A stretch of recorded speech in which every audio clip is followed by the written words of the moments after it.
Salut și bună dimineața! Am pierdut răsăritul aici la lacul Batur. Abia acum m-am trezit, încă nici n-am băut cafea. Aveam un plan dacă reușesc să mă trezesc, dar nu mi-am pus ceasul, că am vrut să mă și odihnesc în noaptea care a trecut. Să merg într-un punct de belvedere sau punct panoramic, să vedem răsăritul.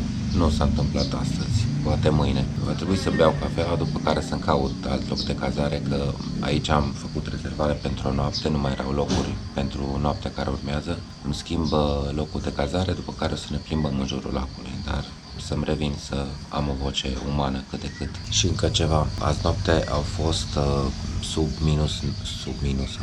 sub 19 grade, deci foarte răcoare. Și acum dimineață, cum a ieșit soarele, cum au început să apară și muștele. Deci ele au dispărut, nu a fost muscă, nu a fost țânțar toată noaptea. Dar în schimb muștele astea apar și dispar. Am altă voce acum, nu? E ora 9 și până pe la 1-2 trebuie să-mi găsesc ceva activitate, adică activitatea va fi să mă plimb în jurul lacului. O să încerc acum să urc sus din nou, în alt punct panoramic, să zicem așa, numai că aici în jurul craterului tot timpul e câte un loc panoramic, adică tot timpul, peste tot sunt locuri panoramice. Mergem și vedem pe unde ne duc drumurile astea, dacă găsim ceva interesant, mai opresc, mai filmez, mai bem o cafea, vedem. Acum o să mă risc un pic să merg fără cască, dar mi-am pus ochelari în cazul în care iar dăm de stoluri de muște, să nu umblu cu ochii așa și cu gura închisă.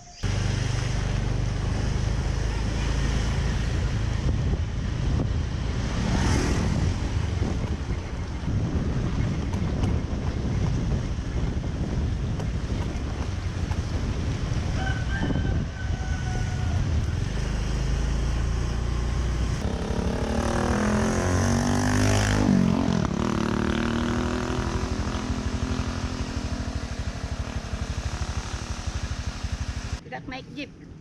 Tidak suka jeep. Tidak suka jeep. Tidak suka jeep. Ia. Venim aproape de lac să vedem un pic crescătorile de pește. Aia sunt acolo în spate pe lac, niște căsuțe cu spații în care țin pești. O fi o zi plină de muște, aici e plin de muște. Astea-s bărcile cu care ies la pescuit, cum face cetățeanul de acolo. Hai să vedem dacă găsim ceva interesant, vreun șarpe sau ceva. Am glumit cu șerpii că n-aș vrea să mă întâlnesc cu ei. Sunt multe varietăți de șerpi și o parte din ei foarte otrăvitori.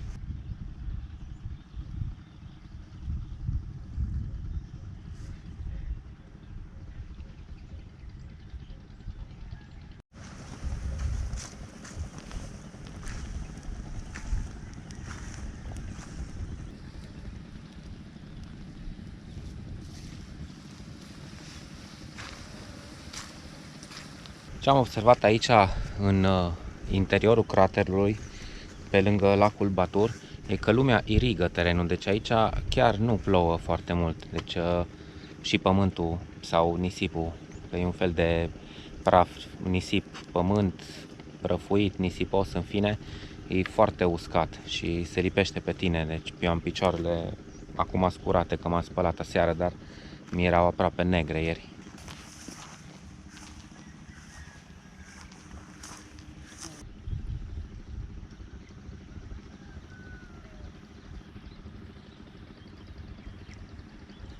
E destul de sărăcăcioasă zona asta din interiorul craterului.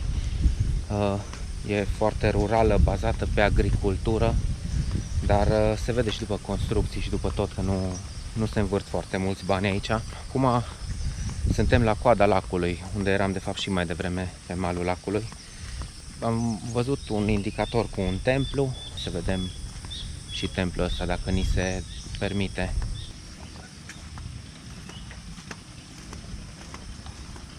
Hello. Hello. Kasih.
Cândva nivelul apei a fost mai mic în lacul ăsta pentru că scările astea intră în apă ca și cum pe acolo se putea urca spre templu.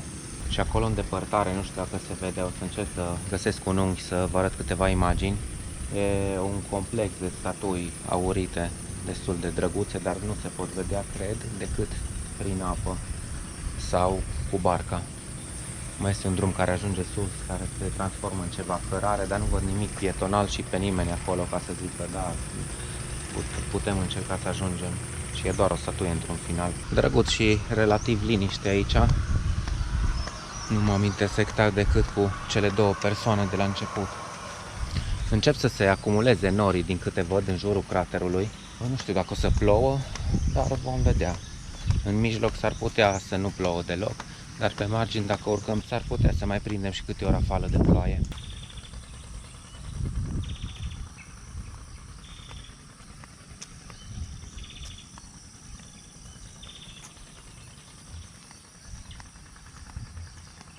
I don't know where is my Paraget's name is Eva. Hello. Hello. You have your camera? Yeah, It's on? on. Hi. Hi. What are you doing here? Jalan, jalan. Jalan-jalan. Bisa sedikit. Am mai găsit ceva interesant aici, adică am văzut, sunt mai multe locuri. Un loc în care se uscă ceapa. Halo Bu, boleh film? Makasih.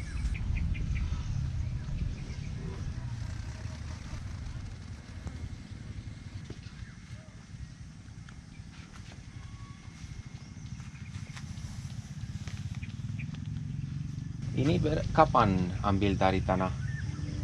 Hari. Satu hari, sudah satu hari, ya. Dan berapa lama di sini? Oh, 3 minggu.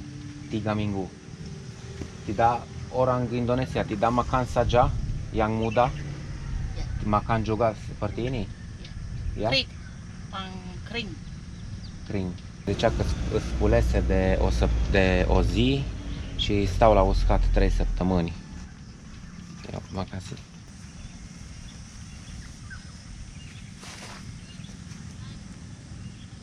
Dacă ați văzut, ceapa finală e micuță față de cea de la noi. Sunt curios dacă ai rupe gura târgului, dacă ai importa niște ceapă sau sămânță de ceapă românească corectă.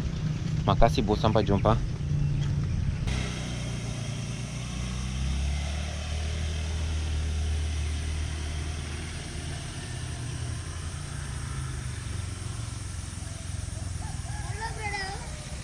Hello brother.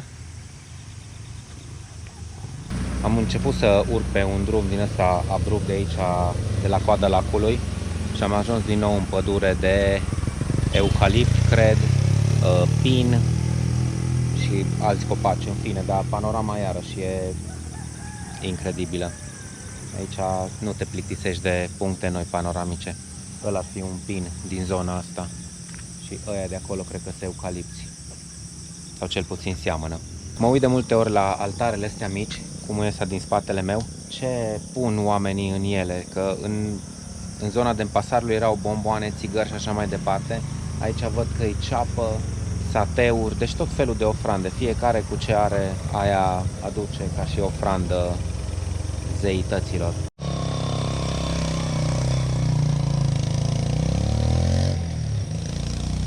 Am ajuns în creasta craterului și acum ne uităm în exterior și practic acum pe sub nori se vede până la ocean, în partea de nord.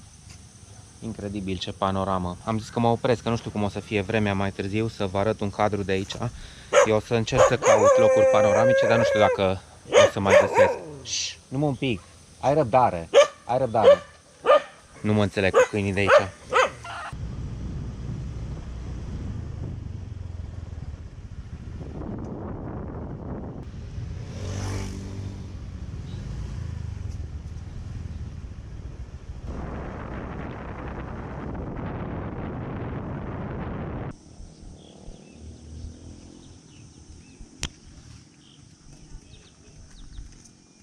Am găsit totuși sunt puncte panoramice unde e dezgolită marginea drumului de vegetație și putem să aruncăm o privire în jos spre mare. Ce frumos se vede!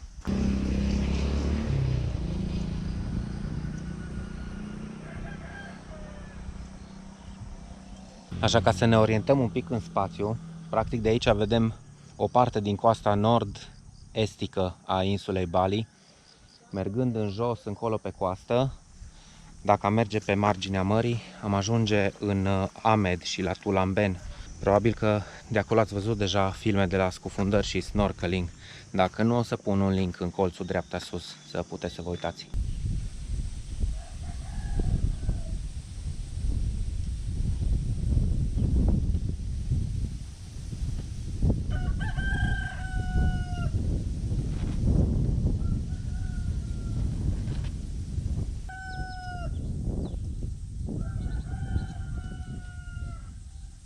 Tot la câte 200 de metri găsesc câte un loc din ăsta din care putem să ne uităm în jos spre ocean. Lacul e dincolo de dealul ăsta. O să găsim loc să ne uităm și la lac ceva mai încolo pe drum probabil. Exact ce ziceam, un pic mai jos, de data asta mai puțin de 220 de metri mai jos. Acolo e lacul și în partea cealaltă e oceanul de pe marginea craterului. Foarte frumoase locuri. Deci aici poți să stai, cred că zile întregi, să tot explorezi crestele astea și drumulețele din stânga în dreapta să ajungi la locuri frumoase.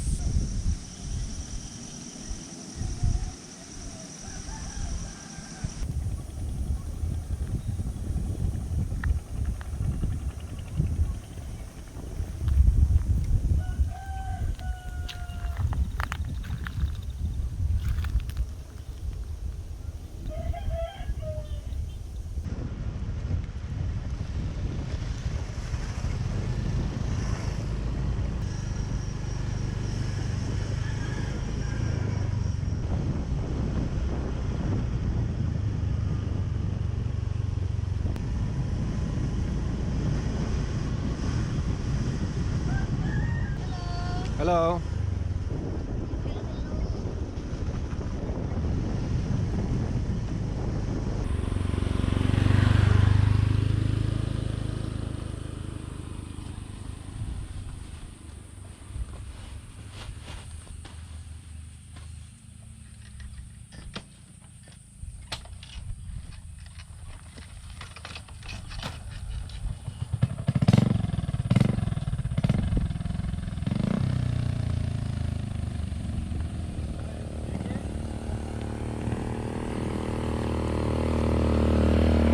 Am oprit un pic să fac 2 pași pe jos, să ajungem la un punct de belvedere și zonă de campare, cum sunt multe de altfel zone de campare aici, Alengkong sau așa ceva îi spune, să vedem dacă ajungem unde trebuie sau nu.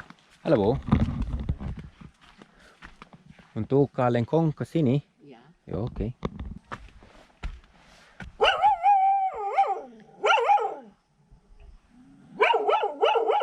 Gata, măi, cățele.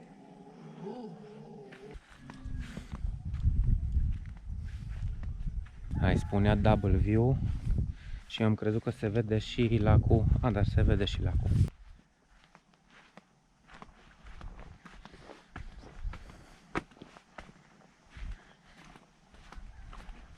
Asta e un camping ground, o zonă de campare. Ei zic și glamping, ori auzit cuvântul ăsta și a devenit foarte popular. Ei de fapt îi zic clamping, nu glamping, dar nu sunt condițiile pe care le avem noi, de exemplu, sau în țările vestice la glamping, adică e chiar aproape clamping. Ce frumos se vede aici.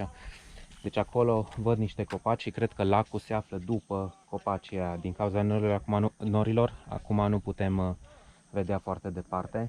De aici e o vale abruptă, plină de vegetație și niște oameni care lucrează acolo jos.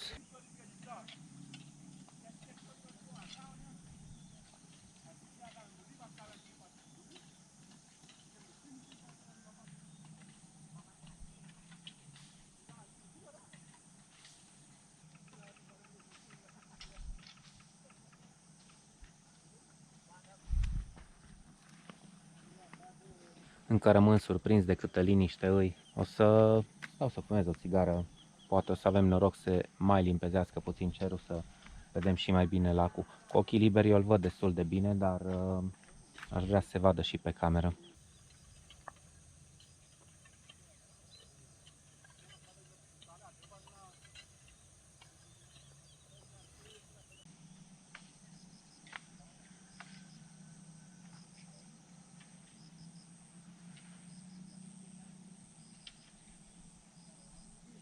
Nici n-am terminat țigara și s-a limpezit. Se vede și lacul și partea cealaltă a craterului. Iar în spate se vede oceanul.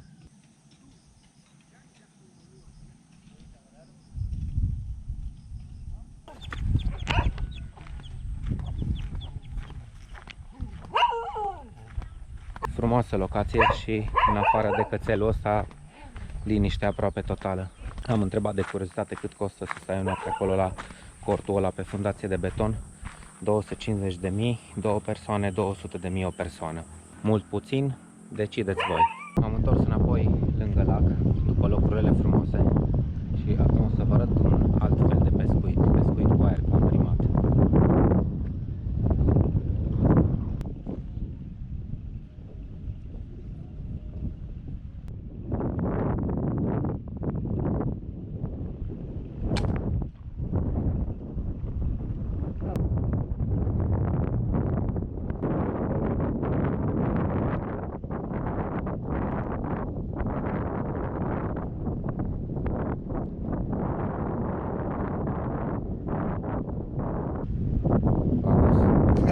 Pertama hari ini. Enggak, udah.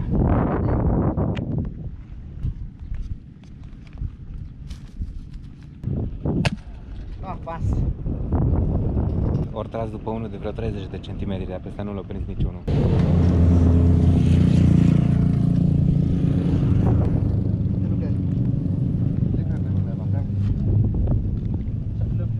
Ada satu.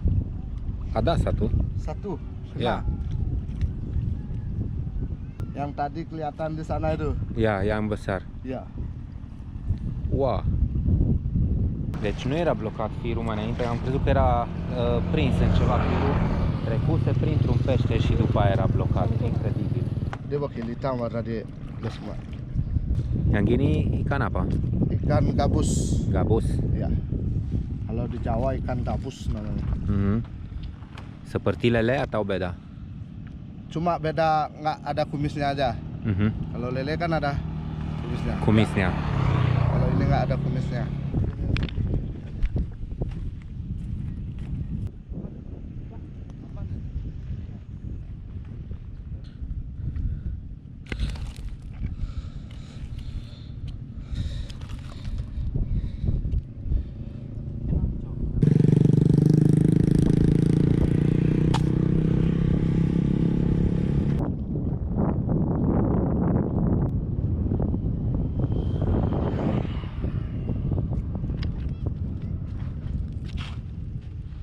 Ceva fel de pușcă cu aer comprimat, fir, un cui și țintă bună.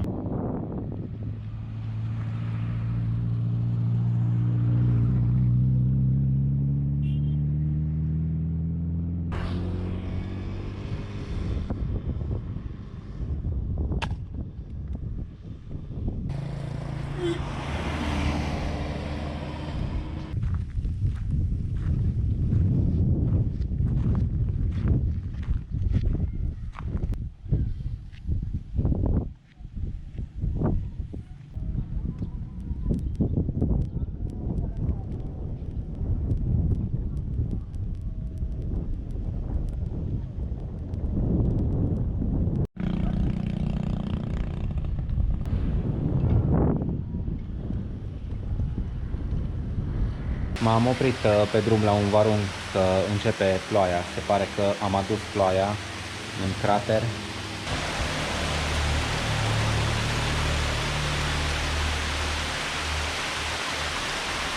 Mai este una aici.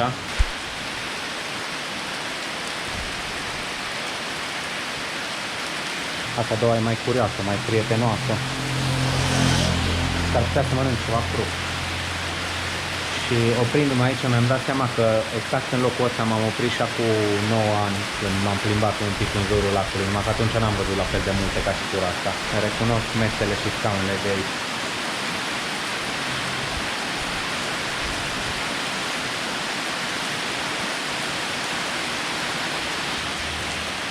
Bu, boleh?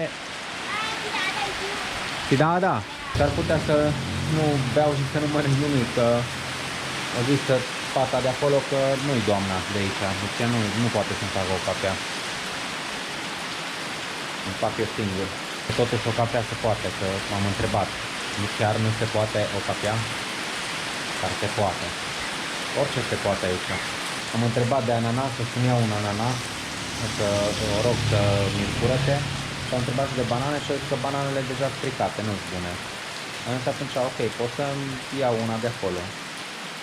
Am luat o banană și acum o să vedem dacă pățesc ceva. Super bună. O să mai iau una.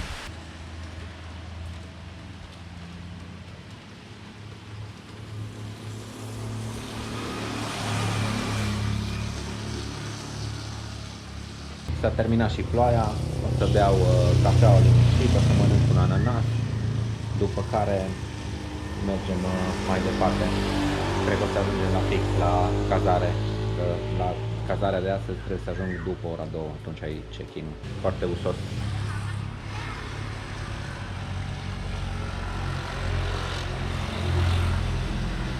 Din nou a început ploaia și acum mai stăm un pic pe aici.